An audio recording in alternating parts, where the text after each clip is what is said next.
So, I wanted to make a short video based on some misinformation that you might have encountered about cooperatives. If someone is saying something about co-ops and it just seems a little iffy and it doesn't seem to check out, uh, when in doubt, fall back to the seven cooperative principles. Fall back to the Rochdale Principles. I found out the pronunciation. So Roch rhymes with ought. Roch. Established in 1844 in Rochdale, in England. Um, in what were the sort of the first modern cooperatives. These principles are education, training, and information. So you're teaching yourselves and others about, how cooperatives work and, principles of democratic self-governance, stuff like that. Concern for the community, member economic participation, cooperation among cooperatives, so networking and working between cooperatives while maintaining autonomy and independence, right up there in the middle. That's a very important one. Open and voluntary membership, and democratic member control.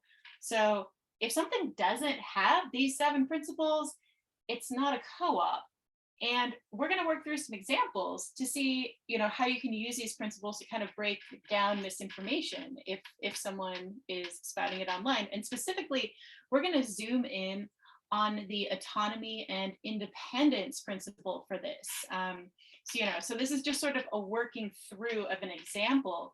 And there are lots of other examples because the internet is full of misinformation about everything, including co-ops. So this is a way to sort of show how we can use the seven principles to approach some real examples of misinformation that I'm going to get to in a second.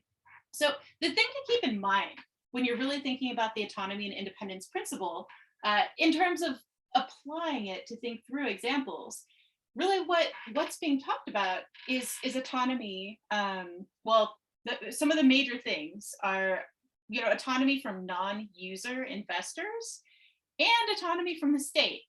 Like there still may be some kind of interaction with these entities, but they don't run the show. And in the talk that I gave earlier in the longer video, we talked about how social cooperatives might, for example, contract with the state, but bidding on a contract is very different than actually being run by the state, or you might use a private or corporate crowdfunding platform while making a worker co-op. So there are interactions with, non-user investors of the state in some way, or, with purchasing, sometimes that happens.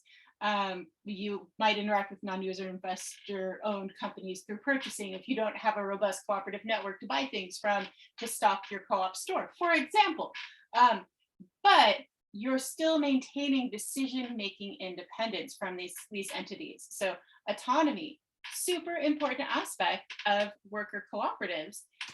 And thinking about the autonomy principle can help us debunk moments when we get a fake co-op or when somebody tries to claim something as a co-op when it's not. So 2 examples from the last couple weeks, actually. So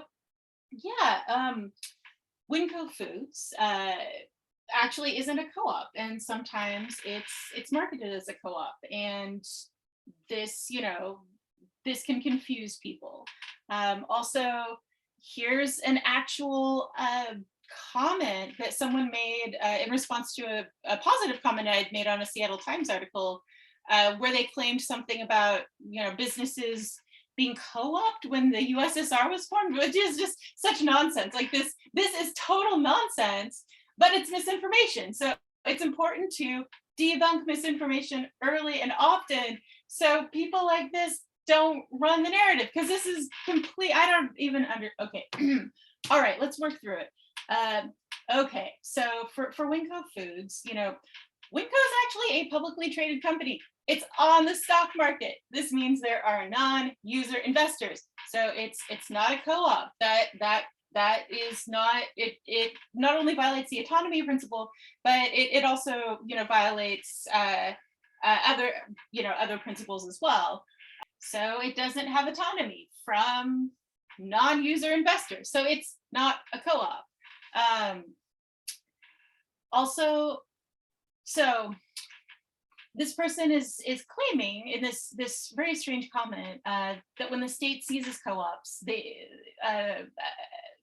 they're still co-ops, and that's actually not the case. There have been cases where governments have seized all kinds of businesses, co-ops and privately formed businesses. Like every kind of business just gets seized by the state. That has happened historically, and when that happens, those entities just stop being co-ops. So this was my response to that person. I tried to use a little bit of NBC here. So I think you bring up some valid fears here, and I'm glad you're voicing them. You seem to be using the word co-op incorrectly. Things that happened in Russia following 1917 violated the cooperative principles established in Rochdale in 1844. The things you're talking about either weren't cooperatives or they stopped being cooperatives when they gave up their autonomy to the state. This goes for all the other examples this person brought up, and I'm just not going to go into that co-ops are not state run. They're autonomous. If they are seized by the state, they stop being co-ops. So this is a very quick sort of working through where we see how the autonomy and independence principle, when we think about autonomy as being defined as autonomy from non-user investors and autonomy from the state, this helps us work out what's really a co-op and what isn't. So when in doubt, check the Rochdale Principles. And also maybe check in with your local cooperators. They can kind of help you work through if you've heard something about co-ops and you're like, wait, is that really true? Is that actually how they work? You can talk to local cooperators who can break it down for you. And many of us are co-op nerds. I'd say don't go to a co-op while people are working and be like, stop baking and explain co-ops to me. That's like a really weird, rude thing to do to someone during their workday. But if you go to like co-op meetup groups or places for co-op nerds, you can kind of get those questions answered. So some local resources here in Whatcom County and in the greater Washington State area, the co-op meetup group and the co-op factory listserv, Cascade Cooperatives, which serves Whatcom and Skagit County Co-op Network, and the Northwest Cooperative Development Center. Like those are all some resources where you can find out more about co-ops or meet up with local co-op makers in Bellingham. Also, Cascade Co-ops just launched their Twitter, so this is their first tweet that I'm showing up there. Okay, so that was our quick confronting misinformation about co-ops. All right, well, keep cooperating, and looking forward to working with y'all on your projects and visions for co-ops in the greater Whatcom County area.